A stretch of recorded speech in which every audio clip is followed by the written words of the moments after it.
Hey guys, welcome back to the channel. This is part 16 of What If Naruto was the Jinchuriki of the World Eater. If you guys enjoy this What If, and want to see part 17 of it, comment down below, and let me know. And go ahead and check out other What Ifs in the channel. Before we start, please do support for more awesome content. Don't forget to subscribe and leave a like, and also share this video with your friends. So let's start this video. Early the next morning, Naruto sat in a corner booth of the Casino Hotel's restaurant, sipping a cup of green tea, as he pored over a scroll covered in neat writing. The intel he gained from Konan, which was basically everything there was to know about Akatsuki, with a few exceptions, was extremely interesting and valuable. It also made Jiraiya's whole mission redundant, but that was just a bonus. He glanced up as Orochimaru flopped down in the seat across from him, looking bright and cheery despite downing enough alcohol to drown a large cat. "Morning, buddy." He greeted the dragon cheerfully, waving a waiter over and ordering a large breakfast mostly consisting of pancakes, waffles and other items that would drive most other people into a sugar-induced coma. "How was your night? I saw you making bank at the poker tables, and I noticed a good number of fine-looking ladies eyeing you up." Naruto drank his tea down, tapping the scroll. "I went out to practice a technique I'm working on and ran into someone you probably know." He gazed at the white snake with flat eyes. "Konan?" Orochimaru arched an eyebrow questioningly, looking up in thought. "Konan, blue hair, yellow eyes, lip piercing, great body." Naruto nodded once. "The one chick in Akatsuki. Yeah, I know her. Though, no is a bit strong, since I never actually met her outside of the meetings. Which is a shame because I would have tapped that like the toads tap kegs." "Were you going to tell?" He started, before the Nukenin cut across him. That is to say, repeatedly and with great force. And pleasure. With fluids everywhere. Looking up, he smiled and rubbed his hands together happily. "Speaking of sticky fluids, here's my breakfast." The plates clinked loudly against the wooden table, containing massive piles of sweet breakfast foods, along with a stupidly large jug of syrup. "Thanks for that mental image," Naruto said dryly, as the waiter deposited a large dish of steak and eggs in front of him. "No problem." Orochimaru replied obliviously, giving him a thumbs up. "I can give a better idea of what it would look like in real life, if you want. I have sock puppets." "No, thanks," the dragon denied with a wave of his hand. "Were you going to tell me you were part of Akatsuki?" The snake-themed Nukenin paused mid-bite, a waffle wrapped in a pancake drenched in syrup halfway into his mouth, his jaw dislocated to fit the whole thing. Glancing back and forth between his meal and his companion, Orochimaru shoveled the food into his mouth and swallowed it whole. "If it came up, I mean, you never asked," he said with a shrug. "I didn't know until now," Naruto retorted. "How did you find out?" the Nukenin asked curiously, taking a large gulp of his syrup. The dragon's eyebrows went up. "Konan. She came to me late last night. Apparently, she had a revelation about Akatsuki's goals, and was feeling guilty about killing me in Kumo. She gave me all the intel she had and swore herself into my service as penance. Also, can you at least chew?" he asked blandly. Orochimaru shook his head with a smirk. "Nah, I prefer to swallow," he replied with an over-the-top wink. "So, you got another hot lady to fall for your charms, from a distance. Nice. And she killed you too, so that's got to be a point of contention between you two. I hear hate fucking is friggin' sweet, but I wouldn't know. All the people who hate me are dudes." "Bunko hates you," Naruto pointed out around a mouthful of eggs. The scaly ex-Konoha ninja waved that off with a vague look of disgust. "You. I took her on when she was 6, and every time I look at her now, all I see is that little purple-haired girl. And contrary to the rumors about me, I'm not a pedophile." The dragon ninja gazed at with Orochimaru with surprise. "That's actually pretty nice.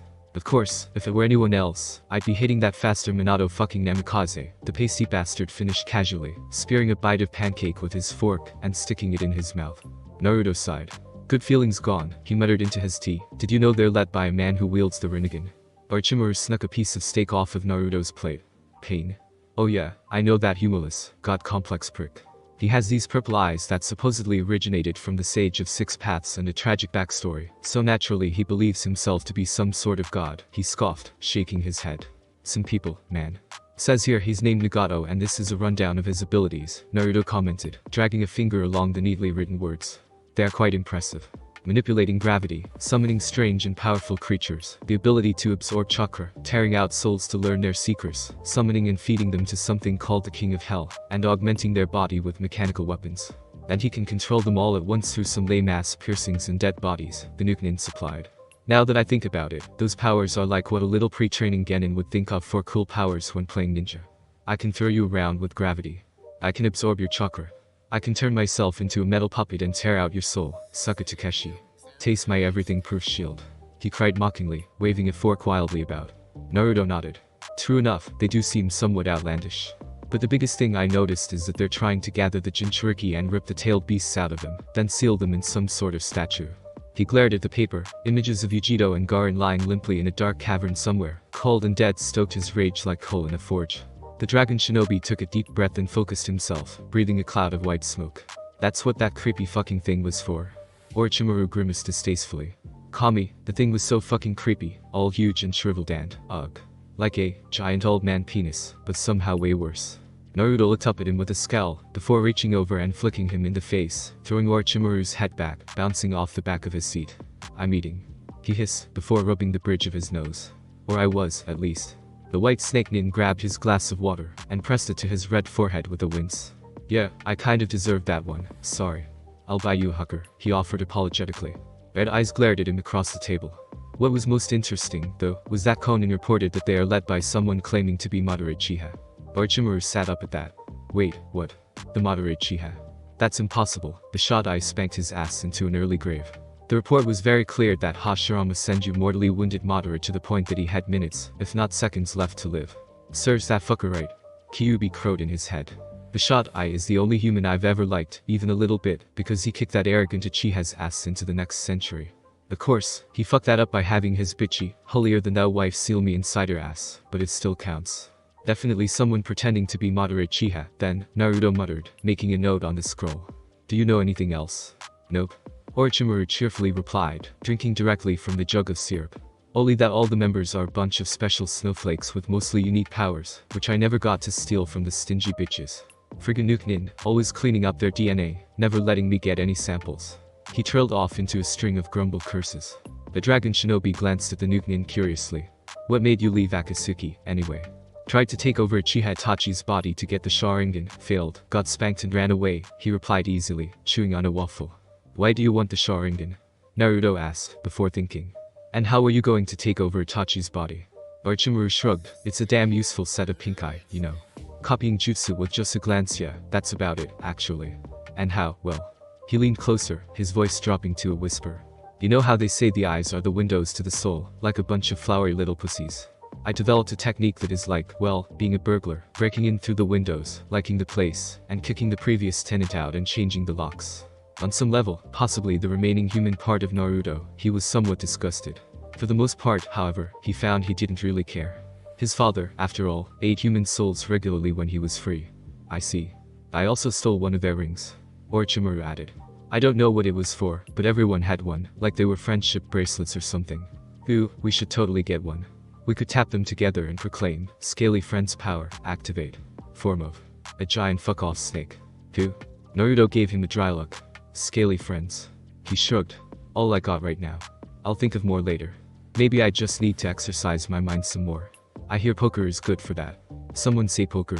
Tsunade grumbled tiredly, slouching up to their table and shoving Orochimaru farther down the seat, before slumping in the booth. Yes, as in, I'd like to poke her in the rear, her teammate replied, grinning, want to see. Tsunade gazed at him through narrowed eyes, before flicking his forehead. Naruto rolled up his scroll and sealed it away, before pouring a cup of green tea and passing it to the medic. She nodded gratefully and downed it quickly, massaging her temples with glowing fingers.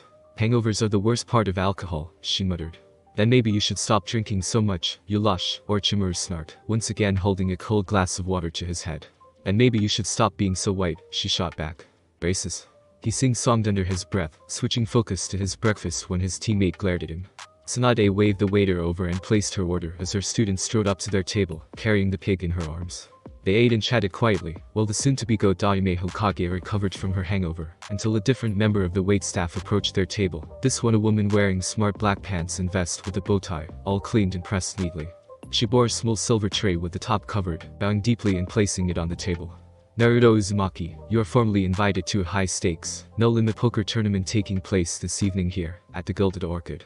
She stated officially. Tsunade Senju is also invited to take part, as is Orochimaru.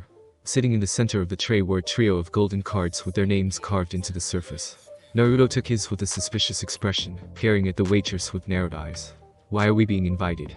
Tsunade-sama and Orochimaru-sama are well known in the gambling circles, she replied blandly, and Naruto-sama nearly broke the bank the previous night. It would be a great honor to attend an event such as this.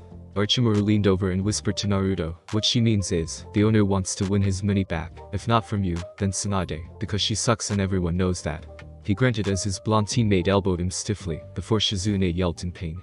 Tsunade-sama. She frowned reproachfully, reaching under the table to rub her shin. There was no need to kick me. Yes there was, you were going to refuse. Tsunade replied unashamedly, snatching the card with her name on it. I accept, she said to waitress. Might as well, if only to see Tsuna-chan lose all her money again, her snake-themed teammate commented, taking his own. Naruto simply shrugged and took the card, storing in pocket. He had been wanting to renovate the apartment building he owned, turn it into a real clan house for his wives, lovers and friends for a good while, and with his luck, he would come out of the tournament with money to spare. Seeing her job had been done, the waitress bowed and left with her tray, leaving them alone. I know I can win this one, I just need a plan, Tsunade thought out loud, turning to Naruto with a searching gaze. I have an idea, she said, pointing at him. I'm not turning into a dragon and scaring them away, he replied dryly. Not my plan. The soon-to-be Hokage denied, before scratching her chin, although. They froze as the chill of low-level killing intent creeped up their spines. Not enough to be threatening, but enough to warn them that someone was watching them. Glancing out of the window, they spied two figures standing on the roof of a restaurant across the street. They wore black cloaks with red clouds and wide conical straw hats, their clothes gently shifting in the breeze. The shorter one tilted his head towards the distant forest, before the pair flickered out of sight. Akatsuki, Naruto muttered, stepping out of the booth. Who? Asked Tsunade. The group of S-rank Nukenin who are hunting Jinchuriki and Bijuru, he explained, looking back at her. Seeing as how they're two Jinchuriki in Konoha, and you're going to be Hokage, this should involve you, too. Orochimaru was already skipping out the door as Tsunade and Shizune joined Naruto as he left the building, and jumped across the roofs on the way out of town. They traveled for several minutes until they reached a wide open clearing, the two Akatsuki members waiting for them in the open. Hello, Naruto-kun, the shorter one greeted him, tilting his head back to reveal slowly spinning Sharingan eyes under the brim of his hat. It's been a long time. It definitely has, Itachi, Naruto replied blandly, folding his arms over his chest. What are you here for? Interesting, Itachi muttered, tilting his head. You know who we are. Rest assured, the Kyuubi will be ours in due time, but we're not here for you, Naruto. His gaze dragged over to Orochimaru. We're here for you. Gay. The white snake called mockingly, I know you miss me and my drop-dead sexiness, but I'm not going with you. I've found a new man, now. He sighed dreamily, resting his head on Naruto's shoulder. That is, until Naruto pushed him off with an unamused look. You took something very valuable from our leader, Orochimaru, the former Uchiha heir continued calmly. We demand it back, along with your head. We do not suffer traitors. Says the traitor. Orochimaru snorted. Itachi scoffed quietly. I knew it would come to combat, he muttered, before turning to Naruto and medic duo, the Tama in his eyes spinning faster. This does not concern you. Leave. Before the compulsion had even settled, Naruto felt Alduin's presence brush through his mind, washing the subtle genjutsu away in a second. Beside him, Tsunade snorted and made the ram hand sign, flaring her chakra briefly. Kid, I was trained by the second god of shinobi. Take that weak shit elsewhere, she rebuked, tapping Shizune on the shoulder and dispelling it for her. TCH, Itachi TCH', his eyes flickering with irritation. Why are you defending him? You are Konoha ninja, and he is a Nukenin. You should be trying to kill Orochimaru. Tsunade cracked her knuckles loudly, twisting her slowly for emphasis. He may be a giant ass with an immortality complex and very few ethics, but he's still my teammate, Uchiha. And he didn't massacre hundreds of his innocent kin, she snarled, the diamond on her forehead glimmering threateningly. And you? He asked, looking at Naruto. Naruto shrugged. I don't hate him and he's done nothing wrong to me. He whispered to Orochimaru, we are going to talk about the whole killing the Son Daime, though. Then he raised his voice again, continuing, and while I may not be your target right now, you are still targeting people I care for, Akatsuki. I see. Itachi muttered, his partner shifting in anticipation. Naruto flexed his fingers, preparing for a fight.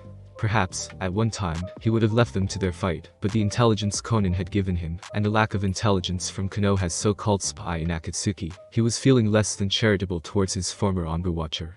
Just to push it further, he added, your mother says hi by the way. The Uchiha blinked, taken aback. What? She thought I might encounter you at some point, my luck seems to run that way, Naruto answered with a shrug.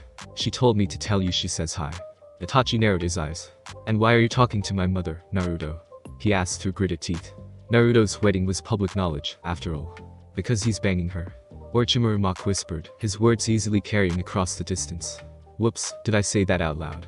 The blanket of killing intent swept across the clearing as Itachi's eyes changed, the familiar triple Tomo shifting into the shape of three-armed shuriken. Amaterasu, he hissed. Whoosh. Naruto was suddenly engulfed in black flames, the two Sannin stepping back from the rush of heat. "Naruto," Tsunade called worriedly. Itachi's eyes went white even as a teardrop of blood slid down his cheek. Oh no. He hadn't meant to kill Naruto, since it would take 9 years for the Kyuubi to reform. Not to mention that his mother and sister would be pissed beyond belief. The pillar of flames shifted, showing Naruto's unamused face to the surprised ninja. Even more surprising was that his clothes was similarly unaffected. "What part of I am a dragon, do you not understand?" he asked roughly, his eyes glowing hellishly through the writhing black flames. "Dragons are immune to fire. All fire. How is that possible?" Itachi asked, naked surprise on his face. Amaterasu is one of the most powerful abilities of the Mangekyo Sharingan. Naruto shrugged. "It's still fire." He summoned the Dawnbreaker to his hand, the miniature sun above the hill glowing with white light as Meridia's presence filled the clearing. Soft chimes filled the air as the black flames were sucked into the small sun, the noise reaching cacophonic levels as the light grew blinding. It faded quickly, the crackling of flames drawing the eye to the Dawnbreaker still held aloft. Pure white flames danced along the silver blade, giving off a sense of comforting warmth even from a distance.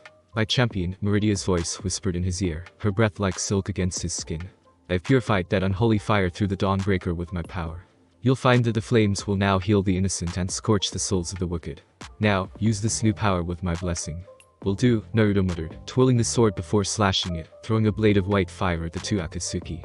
They jumped away as it impacted the ground, the flames fading without leaving a scorch mark on the grass. The sudden movement threw their hats aside, revealing the entirety of their faces. Itachi Uchiha's pale skin, long dark hair and tear troughs under his eyes, gave the impression of someone who couldn't get enough sleep. His partner, on the other hand. His partner was taller, with deeply tanned skin and a narrow face, along with a shock of white hair that was colored with black tiger stripes. He glared at them with fierce orange eyes, the pupils slit like a cat's. He flicked his wrists, unsheathing a pair of metal claws that rested between his knuckles, and bared his teeth that were sharpened into fangs. Naruto spun the Dawnbreaker as Orochimaru spat up his katana, while Tsunade readied her fists, pulling on a pair of fingerless gloves, and Shizune tugged her sleeves back to reveal mechanical bracers covered in senbone. The white-haired Akatsuki growled like an animal before lunging forward, shouting, "Byako Senko, White Tiger Flash." His claws crackling with electricity. "Wold!" Naruto shouted in reply, charging forward with a crack of displaced air. They met in the center of the field with a clash of metal, the ground cracking underneath them. Orochimaru grinned and dashed at Itachi, brandishing his katana. "Not to sound gay, but give me your body, bitch," he yelled, appearing behind the Uchiha, spearing him with the blade. Itachi's body burst into a flock of crows, and the white snake spun, deflecting a tanto aimed at his throat before opening his mouth wide, a purple snake emerging from his mouth with a sword clenched in its jaws. The Uchiha ducked under the attack, his eyes spinning. "I thought I had sufficiently proved that my body was not yours to take the last time we met, Orochimaru. Remember, I took your hand." Orochimaru dispelled the genjutsu with a smile, his arms blurring as he fed chakra into his limbs. "You're damn right I remember," he replied casually. "Luckily, it was only my left hand, or I would have been really pissed." They locked blades and struck at each other with one hand, trading blows before Itachi twisted his target's arm and quickly drew kunai, stabbing it into Orochimaru's neck. The older Nukenin gagged as dark blood spilled from his throat, until his skin darkened into mud, and Tsunade leapt into the battle, punching the Uchiha in the back with a loud crack. He sailed limply through the mud clone, his body bursting into splinters in the air. He dropped the genjutsu and slashed at her back, the legendary medic spinning away from his reach, and lashed a foot out aimed at his head. The Uchiha ducked away from her kick and leapt away as Senbone shot at him from Shizune and Orochimaru stabbed at him from behind, crowing, "Just the tip." Itachi tissed and cut his hand, throwing his blood in Tsunade's face before opening his hand, a stream of crows spewing from his sleeve at Orochimaru, who dissolved into mud again.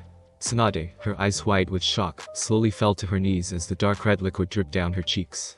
Shizune fired off another brace of senbone and rushed to her mentor, grabbing the Slug Sannin by the shoulders, and shaking her roughly. "Tsunade-sama." Naruto clashed with the white-haired man again, locking blades. The other man opened his mouth and cried out, "Tor no Haku, Tiger's Roar," releasing a breath laden with fire over Naruto's face, with no effect. The dragon shinobi gave him a deadpan look before barking, "Fuss," sending the other man flying on a purple wave of force. "Wold." Naruto charged at the white-haired man, pulling his hand back as a swirling ball of chakra coalesced in his hand. Throwing it forward, the Akatsuki shinobi crossed his metal claws and blocked it, the Rasengan grinding and chipping away at the blades until Naruto ruptured it, shattering his claws and sending shards of blade flying. "Tide," he called out, time slowing to a crawl around him. The white-haired shinobi was slowly flying back through the air, as if it had been replaced with molasses. The dragon glanced around and noticed Itachi and Orochimaru locked in combat, the Nukenin's Tanto blocking the white snake's katana, while his other hand was outstretched. Snakes leapt from his sleeve into a cloud of fire the Uchiha was breathing to counter. Then, he spotted Shizune crouching next to a kneeling Tsunade, who looked uninjured except for the splattering of blood on her face. Frowning at her white unseeing eyes, he turned and fired a bolt of lightning into the white-haired Akatsuki's gut, dashing over to the soon-to-be Hokage as the proper flow of time reasserted itself. "What's wrong? Is she hurt?" Shizune jumped as he appeared out nowhere in front of her. "No, she has a crippling fear of blood," she answered quickly. Naruto looked at her incredulously. "Wait, what? She's a medic, how can she be afraid of blood?" he asked, before shaking his head. "Never mind, let me try something." All Tsunade saw was red. It flooded the earth, tugging at her ankles and raining from the sky, drenching her to the core in lifeblood. It pulled in her hands, overflowing from her palms to dribble to the ground. Floating in the river of blood, were her younger brother and her lover, torn open from groin to throat, their entrails gently bobbing in the ebb and flow, their blank, sightless eyes staring up at her accusingly. She felt something on her chin, forcing her view up from the corpses into the ring. A faint voice floated into her ears, but she couldn't make sense of it as the view in front of her changed. Smoke flowed as twin fires burst into life, fiery pools with chips of obsidian floating in them. A hellish sight like that would have worried her, but the concern she could discern in the eyes warmed her deep inside. "This isn't working," Naruto muttered, before the Dawnbreaker lit up with white fire. He waved it over the comatose woman, bathing her in a wave of holy flames. Shizune shrieked in dismay, and Orochimaru appeared behind him, blocking the tiger claws of a singed Akatsuki member. "I got your back, dragon buddy," he called, leering at the angry white-haired man. Naruto ducked and spun, locking blades with Itachi, their eyes meeting over their weapons. Alduin's presence shadowed Naruto, dispelling the genjutsu sent at him. The crackling center of white flames dispelled as Tsunade stood up, blinking with her face free of blood. Seeing the stalemate, she reared back and punched the earth, buckling the ground and throwing the Akatsuki away. Standing, she was nearly ambushed by Shizune, who quickly patted her down. "Tsunade-sama," she said in relief. "You're alright." Tsunade smiled at her student, cracking her knuckles. "Never better, actually." Naruto and Orochimaru readied themselves to re-engage, as did the Akatsuki members across the clearing, until the snake-themed ninja raised his hand. "Hold on a second," he called, before pointing at the white-haired man. "Who the hell are you, anyway? I don't remember ever hearing about you before." The man scoffed, grinding his claws together. "I am Bayako, the white tiger of Kawa no Kuni," he replied haughtily, in a surprisingly deep voice. "So, you're named Bayako, and you have a tiger theme," Orochimaru pointed out, "and I'm named Orochimaru, and I have a snake theme. Naruto here has a dragon theme, and his name is, well, it doesn't exactly match with it, but it does sound powerful." He turned to Itachi. "But your name means weasel, but you have the whole emo crow thing going on. That doesn't match at all." Everyone, shun the non-believer. "Shut up." Bayako growled, "I am not tiger-themed, you worm. I am a tiger." He took a deep breath. "I was born in Kawa no Kuni to a Horin Genin-level shinobi, who abandoned me as in the swamps of my country. I was taken in by a tigress and treated as one of her cubs, raised as one her own. By imitating my brothers and sisters, I developed the skills to hunt and kill for survival, eventually." Orochimaru snorted. "I'm sorry for interrupting your terribly interesting and traumatic backstory, but..." He chuckled loudly, "I just can't take you seriously with that hair. I mean, look at it." The Nukenin broke down laughing as Bayako's face went red with rage. "You dare mock me," he roared, sheathing his claws and biting down on his thumb. "I'll show you the power of the white tiger of the west." He ran through hand seals rapidly, slamming his hand on the ground. A cloud of white smoke erupted from that point, piling into the air before being dispelled by the swipe of a massive paw. The cloud was blown away to reveal a giant white tiger looming over them, Bayako standing on top of it with Itachi behind him. "I have been summoned to battle." It roared in a masculine voice. "Who shall I fight today?" Bayako shouted. "They insulted your name, mighty Bayako." He pointed at the Konoha ninja. "They must feel the agony of your claws." Instead of being frightened by the giant animal overhead, Orochimaru actually whooped. "Sweet, giant monster fight," he crowed, biting his thumb and running through the summoning seals. Tsunade sighed and did the same, both planting their hands and summoning the animal they were best known for. Orochimaru stood atop a giant purple snake, his massive purple coils piled beneath him, scales glistening in the mid-daylight.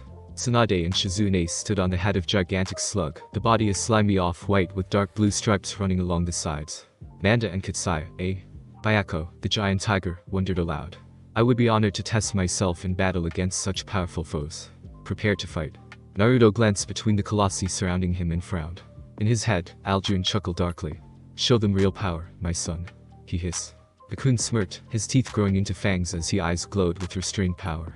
"Gladly," he replied, before throwing his arms up and roaring a cloud of fire at the sky. The flames bloomed into a massive conflagration between Kasaya and Manda, growing even above them.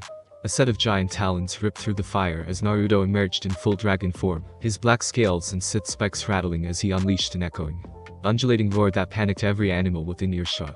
An intimidating silence fell as his body smoked lightly, his fangs clenched together in an unholy mockery of a rictus grin. That is, until Orochimaru broke it. Phew. He cheered, punching the air. Reptile brothers. Bayako stared at the black-winged form standing across from him. A dragon, he muttered with naked awe. A real, live dragon. As opposed to what? Cocoon asked, a fake, dead one. The tiger shook himself out of his awe. It has been many eons since a dragon has roamed this earth, great one.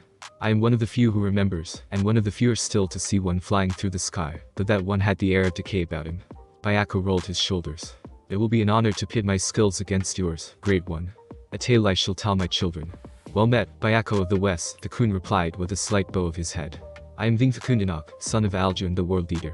You may call me Cocoon. Who cares? Manda hissed, looking up at Orochimaru. You better give me 1,000 sacrifices for this. A massive paw wrapped around Manda's neck, making him choke before he was slammed into the ground. Do not disrespect me, worm, Cocoon snarled menacingly down at the pinned reptile. I know the dreams of the serpents, to grow the wings denied to them by creation and take to the sky. To feel the wind on the scales and forget the dirt and muck that clings to their bellies. I have the ability to grant that wish, worm, but I will not grant it to you. I will make you watch as your brethren fly for the first time while you are shackled to the earth, do you understand? Manda nodded frantically, or as frantically as he could in his position. Yes, I understand. He pleaded. Good, Cocoon rumbled, leaning down to peer into Manda's eyes. There will be no disrespect. There will be no sacrifices. Or I will feast on your flesh. The anxious gulp the purple snake made could be heard clearly. Yes, master, I swear. No more disrespect, no more sacrifices. Amanda, stop being a dick. Orochimaru called. I will be watching, the dragon warned, pulling away. Apologies. Bayako shook his head. No need for apologies, Cocoon. I know how a king must make his subjects obey. To Cocoon's left, Kasaya bowed. A pleasure to meet you, Cocoon. I am Kasaya. The dragon nodded to Slug, before focusing on the tiger. A pleasure. Now, I believe we were about to battle. Bayako nodded, crouching low. I believe so. He was engulfed in a cloud of smoke before he leapt from it, flanked on both sides by clones of himself. The original impacted Cocoon, their paws locking together before the dragon rolled, tossing the tiger over his head. Bayako Senko. The white tiger flashed forward, electricity arcing over his form as Cocoon opened his maw and shouted, Fuss. Unleashing a wave of force that slammed into the tiger, knocking him off course. The dragon flapped his wings and dashed forward with surprising speed, slamming his horns into Bayako's side and twisting his neck, slamming the white tiger into the ground. Bayako bucked and writhed, kicking the black dragon in the face, and pushing off in a graceful roll that led to him lunging at Cocoon, clawing at his eyes. His claws skittered off of Cocoon's black scales, leaving only faint scratches behind that were brutally repaid when the dragon's mace-like tail impacted his side. The blow was followed by Cocoon hefting Bayako up into the air and unleashing a stream of yellow flames. Bayako was engulfed in a cloud of smoke to be replaced by his clone, which took the hit and dispelled as the real one charged into Cocoon's side, tackling him to the ground. He pinned the dragon's arms and bared his fangs, lunging for Cocoon's neck, but the dragon writhed and batted the tiger with his wing, slipping out of the pin and reversing it. In a very human move, Cocoon wrapped his arm around the white tiger's neck, holding his head in the crook of his elbow, and gathered his other hand into a fist, punching Bayako in the face. Bayako dug his feet into Cocoon's back, kicking up and throwing the dragon away before twisting to his feet and leaping through the air. Kasaya, her tiger clone having been sacrificed to the dragon's fire, spat a stream of acid in Bayako's path. The tiger, in a display of agility, twisted mid-air and avoided the acid entirely, his claws glowing as he swiped them at the slug. Toward Sume. He roared, firing blades of wind in her direction. The slug split into hundreds of smaller ones, jumping off of each other to avoid the screaming blades. Cocoon roared Luncryos. A burst of purple mist covering Bayako and clinging to his fur, making the tiger bellow in pain. The loud pop was the only warning before Manda erupted from the earth, coiling mightily around the tiger and exposing his fangs, only for the white tiger to be replaced with a chunk of earth. Enough. Bayako roared, his black stripes glowing blue as the wind began to swirl around him, uprooting trees and boulders that spun about the idea of massive cyclone, bolts of lightning cracking through the air. Time to end this battle. His fur brightened even further as the tumultuous wind gathered in front of him like a shield, flashing as electricity raged in the center of the hurricane. Sipu. No. Kyofu. The very elements of the hurricane screamed forth, barreling through the air at the dragon, the snake and the slug, the pressure crushing everything beneath it into rubble. Cocoon inhaled mightily, stepping forward to meet the gale head-on, as his eyes shone like the fires of oblivion. Fuss. Ro. Dot. he shouted, an absolutely massive wave of energy erupting from his mouth to clash with the hurricane. The two attacks met and stalemated, pushing and straining against one another, and wreaking absolute havoc on the ground below. Then, the Kun's eyes changed, glowing as if made of lava, with chips of obsidian floating on the surface. The gaps between his scales glowed like cracks in the earth, heat exuding from his body, and the energy spewing from his maw became tinged with red, overpowering the hurricane. Bayako only had time to look surprised before his attack was driven back into him, exploding into a cyclone of rending winds and searing lightning that engulfed the tiger's form. The Kun shifted as his changes faded, rolling his neck. The cyclone faded into clear skies, revealing the downed form of the white tiger of the west. The blades of wind had cut into his flesh, staining his white fur with red blood, his pell pock-marked with scorches. The black dragon of Konoha approached his downed opponent quietly, standing over his wounded form. "This battle is mine," he vocalized softly. "Indeed," Bayako wheezed, his lungs straining to breathe through the pain. "You have beaten me, Great One. You're a worthy challenge, Bayako," the Kun replied respectfully. The great white tiger smiled ruefully. "I thank you for the compliment." Bayako, the human, looking, appropriately, as if he had gone through a hurricane, leaped up to look down at his summon. "What are you doing, Bayako? We can still fight." Bayako, the tiger, huffed in what approached amusement through his pain. "I cannot walk under my own power, let alone fight, ninjin. This battle is over." "No?" the human cried, "I refuse to admit defeat. I command you to." A giant black-scaled hand closed around the human, before slamming him into the ground. "You had a little something on your face," the Kun remarked dryly. The white tiger of the west chuckled quietly. He was always too headstrong for his own good. "But now, we are down a summoner," he murmured, disheartened. The Kun perked up and thought. "Give your summoning scroll to me, Bayako. I will find you a worthy summoner, I swear on my name and my father." Bayako tilted his head up slowly. "You swear, Great One. Very well. I will entrust the future of my clan to your hands. You will keep your word." He shifted, bringing his paw down on the ground. A small puff of smoke signaled the arrival of a scroll that would be giant on a human, but looked tiny compared to the summons. "I must go now, to lick my wounds and recover. I will remember your strength and your kindness, being the Kundanok. May we meet in better circumstances." "Indeed," the Kun murmured as the wounded tiger disappeared in a cloud of smoke. Manda and Katsaya were disarmed as the dragon took his human form, stretching his arms above his head, as ash blew away from him. "That was awesome." Orochimaru cheered. "Fuck yeah, we beat Akatsuki's asses like they owed us money, and even that little weasel scampered off. Hell yeah, scaly brother." He held out a hand for a high five. Naruto shook his head, but gave him a high five anyway, before retrieving and sealing the tiger summoning scroll. Tsunade shook her head at the two, looking at the damage they'd caused. They ripped up miles of forest in the melee, but the last attack had destroyed the most, creating a large fissure in the earth that was slowly filling with water. "We should leave before this gets pinned on us." "Agreed," the scaly brothers said with Shizune, before they bolted from the area, leaving the destruction and a flattened corpse behind. Thanks for listening. I do hope you enjoyed. If you want a next part of this video, like, subscribe, and comment down below, and turn on that bell notification, and also check out the other videos that I have created, and enjoy. See you in the next video. Peace.